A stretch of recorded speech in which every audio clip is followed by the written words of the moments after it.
రాష్ట్రంలోని ప్రతి పౌరుడు డిజిటల్ అక్షరాస్యుడిగా మారాలని, తద్వారా రాష్ట్రాన్ని సంపూర్ణ డిజిటల్ అక్షరాస్యత కలిగిన రాష్ట్రంగా తీర్చిదిద్దాలని, ఆ దిశగా అధికారులు కృషి చేయాలని రాష్ట్ర ముఖ్యమంత్రి నారా చంద్రబాబు నాయుడు అధికారులకు సూచించారు. పీపుల్స్ పర్సెప్షన్ ఆర్టీజీఎస్ పైన సోమవారం సచివాలయంలో ముఖ్యమంత్రి సమీక్ష నిర్వహించారు.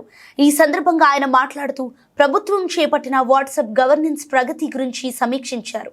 రాష్ట్రంలో ప్రజలందరూ వాట్సాప్ గవర్నెన్స్ సులభంగా ఉపయోగించుకునేలా ప్రభుత్వం నుంచి ఏ సేవ కావాలన్నా అధికారులు కార్యాలయం చుట్టూ తిరగాల్సిన అవసరం లేకుండా కేవలం తమ ఫోన్లో వాట్సాప్ ద్వారా తమకు కావలసిన సేవలు పొందే అవకాశాన్ని ప్రభుత్వం వాట్సాప్ గవర్నెన్స్ ద్వారా కల్పిస్తోందన్నారు. దీనిపై ప్రజల్లో ఇంకా కొంత అవగాహన తక్కువగా ఉందని, ప్రజలందరూ సమర్థవంతంగా వాట్సాప్ గవర్నెన్స్ ను విరివిగా వినియోగించుకోవాలని చర్యలు తీసుకోవాలన్నారు.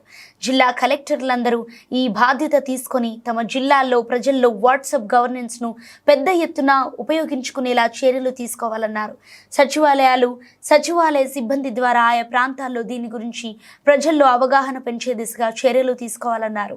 ఈ సమావేశంలో పురపాలక శాఖ మంత్రి పి నారాయణ, వ్యవసాయ శాఖ మంత్రి కె అచ్చెన్నాయుడు, హోంశాఖ మంత్రి వంగలపూడి అనిత, అటవీ శాఖ మంత్రి కొండపల్లి శ్రీనివాస్, ప్రభుత్వ ప్రధాన కార్యదర్శి కె విజయనంద, సీఎం కార్యదర్శులు ముద్దాడ రవిచంద్ర, పిఎస్ ప్రద్యుమ్న, రాజమౌళి, హోంశాఖ IT cell IG Srikanth, IG eagle RK Ravikrishna, CEO V Karuna, RTGS deputy CEO M Madhuri తదితరులు పాల్గొన్నారు.